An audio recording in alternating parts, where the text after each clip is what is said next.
Dear Kuya Poy, maikli at diretso po ang kwentong ibabahagi ko na sa inyo. Ang totoo po kasi niyan ay may malaking pagkakamali akong nagawa sa buhay na gusto ko sanang maitama pa. Pero hindi ko na alam kung papaano ko pa ito maisa sa katuparan. Ako po si Paul, 29 years old, isa po akong seaman. May ex-jowa po akong isang teacher. Itago na lamang natin siya sa pangalang Jessa.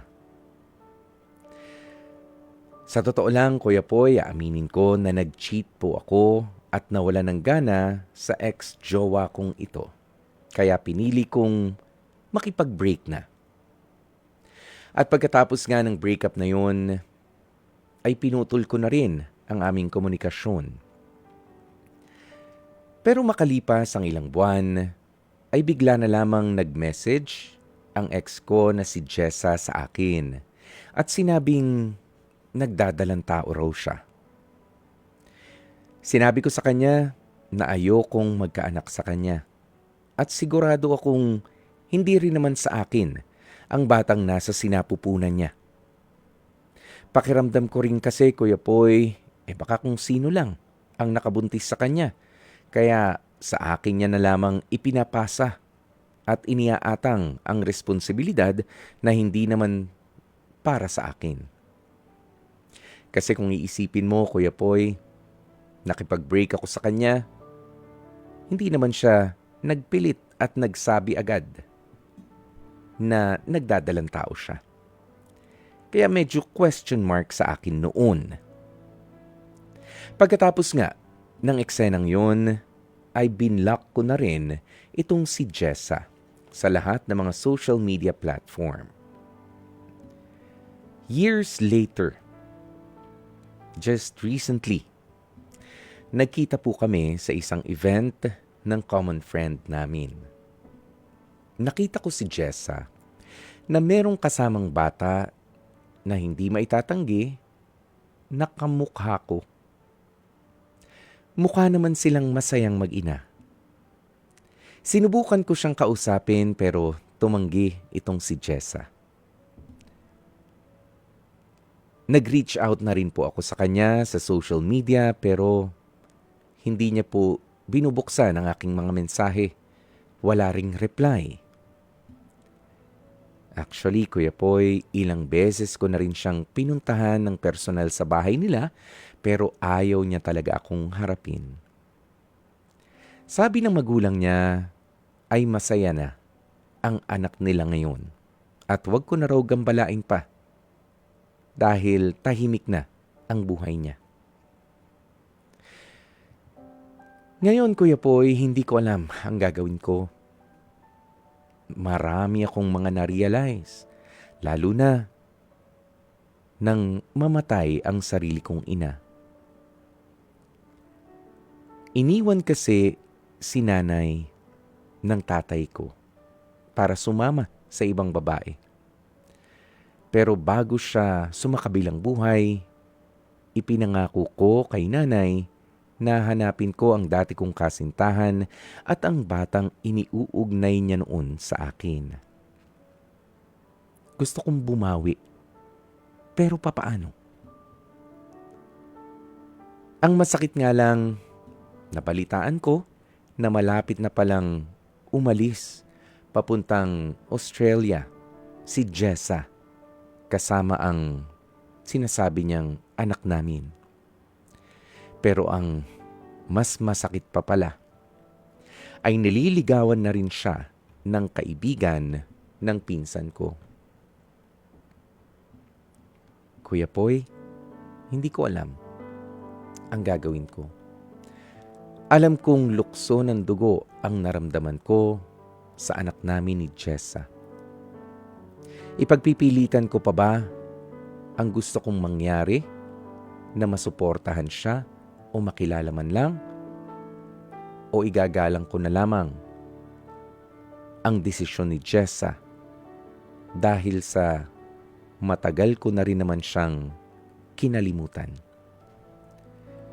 Pero papaano ang pangako ko sa aking ina na pumanaw na halos parehas sila ni Jessa na iniwan na lamang namin ng ama ko.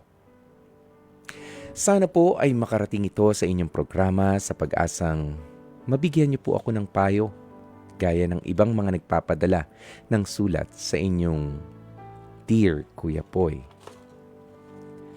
Hanggang dito na muna ang aking storya at more power pa sa inyong programa. Naghahanap ng kasagutan, Paul. At eto na nga po, napakinggan natin kanina ang kwento nitong si Paul na namomroblema kung papaanong araw ba siya magkakaroon ng papel sa buhay ng kanyang mag-ina na tinalikuran niya. At pinagdudahan pa nga itong dati niyang nakarelasyon na baka kung kanino lang napabuntis at ibinibintang lamang sa kanya. Alam mo, Paul, napakasakit nung ginawa mo dito sa babaeng si Jessa. Pero sa ngayon, 'di ba, ang option mo kasi, ilalaban ko ba ito? Oo, yung karapatan ko na dahil nakita ko yung bata, kahawig ko Oo, sa akin yun O sabi mo, lukso ng dugo. O igagalang mo na lamang yung desisyon ni Jessa na, hindi, tapos na tayo. Ayaw ka nang harapin, 'di ba? Sabi mo nga ay parang ginawa mo na ang lahat para makausap man lang itong si Jessa, pero ayaw niya na. Para sa akin, Paul, igalang mo na lamang ang desisyon nitong si Jessa. You had your chance.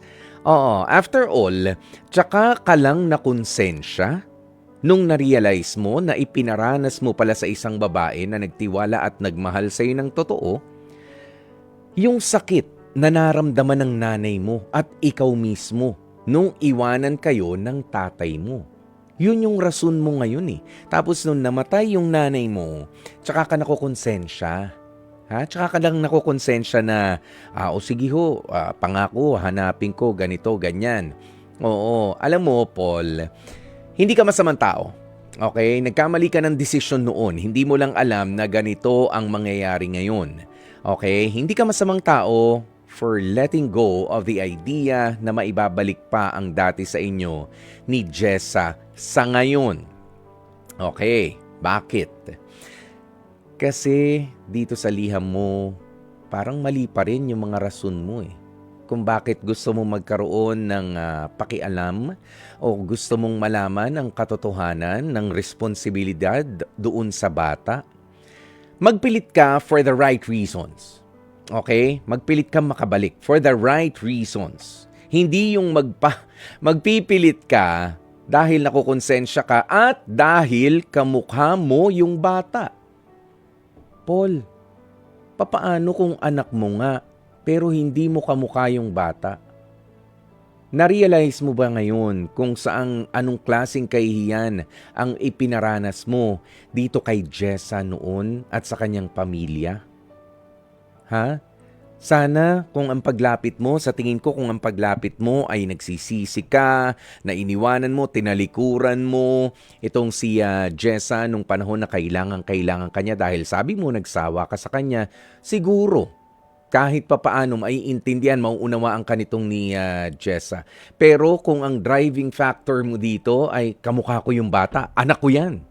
Tsaka ka lang nagkaroon ng idea na, sige, akuin ko. May pera na ako may responsibilidad ako. Wrong. Diba, mali. Kung hindi mo nga kamukha, lalo mo lang pinag-isipan si Jessa na nagpagalaw siya sa iba at nagpabuntis sa iba at pinaako sa'yo. Kahit ako si Jessa. Diba? Teka lang naman. It's my pride and honor bilang babae na pinag-uusapan natin dito. Dangal ko ito. Dangal ko ito. I deserve more than this. O na mag-uusap lang tayo, patatawarin kita dahil kamukha mo yung bata, tinanggap mo, salamat, thank you very much. Mag-celebrate tayo? No. Paul. Oo. Kaya ikaw, kung gusto mo na magkaroon ng pakialam sa buhay o magkaroon ng responsibilidad, at least in the future, magdasal ka. And please, ayusin mo ang mga rason mo sa buhay. Don't be a boy. 'Di ba? Be a man. Ha? Magpakatino ka ng lalaki, Paul. Okay? Kung sakasakaling lalapit ka dito kay Jessa, mag-mature ka na. Kasi masakit pa rin yung ginagawa mong pagbabalik ng dahil lang sa kamukha mo at dahil sa nakapangako ka sa pumanaw mong ina. 'Di ba? You have to be back kung magbabalik ka. Ipilit mo for the right reasons. Okay? Merong remorse. Pinagsisisihan mo ba yung ginawa mo? Merong mang paghingi ng tawad dito kay Jessa? 'Di ba? Hindi ka man niya tanggapin bilang makakapareha, dapat maramdaman niya yan. Pero hanggat wala, tama lang. Igalang mo na lang sa ngayon. That's the first step. Igalang mo na lang ngayon yung desisyon ni Jessa na wala kang pakialam sa anak ko, itinaguyod ko itong mag-isa, at kung ano man ang gawin ko sa buhay ko sa ibang bansa, magpaligaw man ako sa ibang tao, wala kang paki doon. Kaya Paul, yan yung masakit no? Maganda yung intention mo sa tingin mo, pero mali pa rin yung rason mo kung bakit gusto mong magkaroon ng responsibilidad sa mga taong nagmamatter sa'yo noon. Marami ka pang kailangang ayusin sa decision making mo, Paul.